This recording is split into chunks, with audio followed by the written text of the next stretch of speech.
I read a book a couple of months ago, and I loved the book.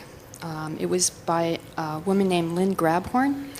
Excuse Me, Your Life is Waiting, and it was based on your teachings, and it was just said in a very powerful way.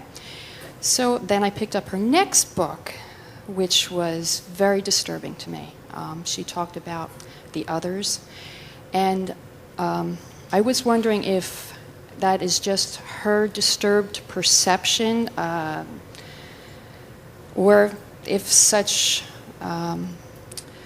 malevolent beings exist.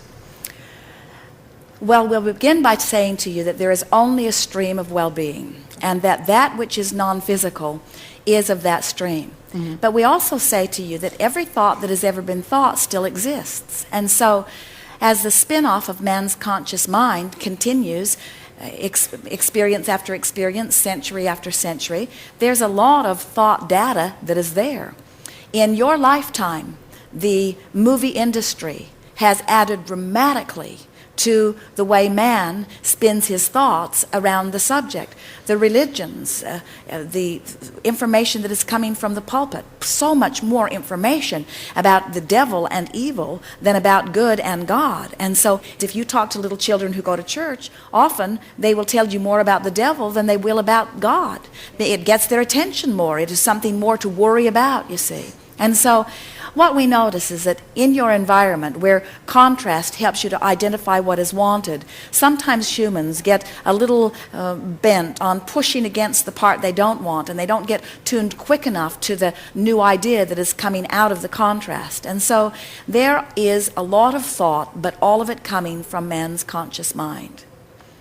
People said to Esther in the beginning, Esther, aren't you afraid as you begin to receive Abraham? And by the time she began receiving those questions, there was no fear within her at all. She had come to sense who we were. She could feel who we were. She knew that there was no sense of possession, because any time the telephone would ring while Jerry was having a chat with us, we would release her immediately. Esther could feel that we were there in response to their request, that we were not asserting ourselves into their experience in any way, that they were asking and that we were answering. And so Esther was not in a place of fear at all.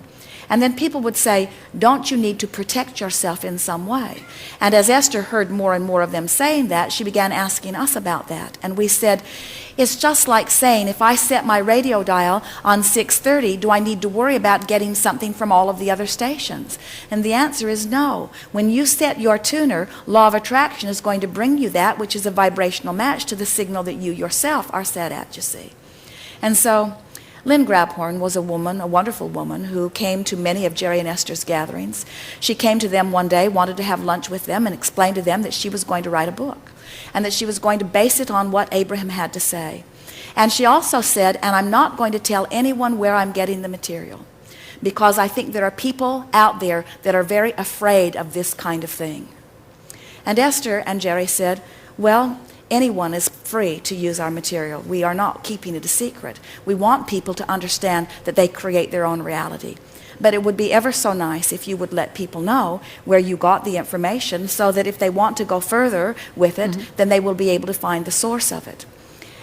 And now Esther can see, as she gets feedback from the second book, that this woman, this dear woman, was fearful of many things prior to coming to Jerry and Esther. And clearly there was that which was still active in her vibration. She was not the receiver of the material. She was the mimicker of the material. Everything that is written in her book, she transcribed from one of the recordings, you see. And so she was reaching for that feeling of well-being, but she had never really found it herself.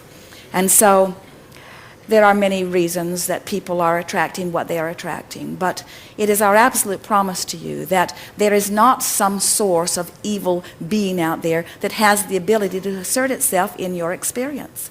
But you get what you think about, and it will come to you, it will find a way to manifest, you see. The best way of describing this that we can, that will give you a sense of all of this, was one day we were visiting with a woman who lived in the San Francisco area. And she said, Abraham, I've been crossing these big bay bridges for many, many years, and I have never felt any fear about it at all. And recently, as I'm crossing these bridges, I am having what I must describe as panic attacks. She said, I want to lie on the floor of my car. My fear is so intense. What's happening with me? And we said, you must be bumping into some thought forms on the bridge. Well, she didn't like the sense of that at all. In other words, there are thought forms on the bridge. She said, whatever do you mean? And we said, well, you have to understand that everything that everyone thinks about is broadcast for everyone else to pick up if they are in the vibrational vicinity. And so people have been crossing these bridges. Often they're tourists, and it's a sort of precarious feeling. Often they're in a monster bus like Jerry and Esther's, and it's an even more precarious feeling because of the width of the lanes and going through the toll booths. There had recently been earthquakes, and some of the bridges had fallen down, which had increased people's concern about being on a bridge, maybe at a time of another earthquake. And we said, so all of these people are offering all of these thoughts, and these thoughts are being broadcast around the vicinity of this, and law of attraction is causing a coalescing of these. So there is thought, and then there is thought that is thought upon longer, and these thoughts have come into thought form. But we said they have been there when you have crossed the bridge, all of the days that you've crossed the bridge. We said the question is not where are the thought forms coming from, or why are the thought forms there. We said the question to ask is, why are you now picking up on these thought forms when you never have before? What's been going on in your experience that is making you a vibrational receiver of this?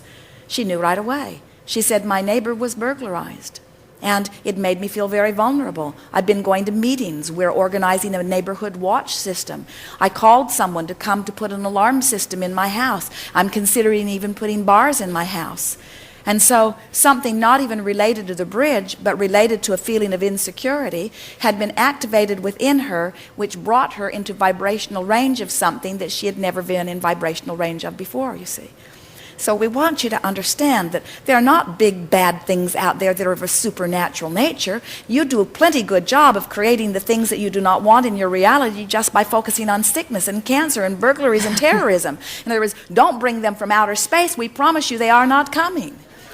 But whatever it is that you are giving your attention to is that which you will have an experience about. And that was nothing more than a creation of this woman based upon the vibrational balance of her being. Thank you for clarifying that. I didn't really think that her second book was an accurate Oh, it's accurate. It's an accurate depiction of where she was at the time that she received it. But it's not anything that the rest of us need to worry about. Well, you see, this is the reason that we want you to realize that you create your own reality. In other words, there are all kinds of influences out there. As you watch television and they point out to you that 1 out of every 5 has it and you're probably the one, and then they list that long stream of symptoms, and then they encourage you to eat that stuff, and then they tell you the side effects that that stuff will give you. In other words, you can't listen to anything without an activation. But that's why we want you to relax and understand that you have this wonderful buffer of time, and that the basis of your life is one of well-being. And that when you read something and it makes you feel uneasy, utilize your own guidance system and understand that the reason it feels uneasy is because it is not a vibrational match to who you are and what you want. If that were accurate information that your inner being were utterly in agreement with, when you read that, you would have swooned in the energy. You would have felt elation about the energy. You would have felt the harmonics of your inner being's agreement with it. But that's not what you felt, was it? No, you felt not at all. Fear and tension, maybe even a little anger. Your guidance system was saying to you, this that you are reading right here has activated within you a vibration that is keeping you apart from the vibration of your source. That's why we want so much for all of you, no matter what the subject, trust the guidance that comes forth from within you. You can every single time, you say. Thank you very much. Yes, indeed.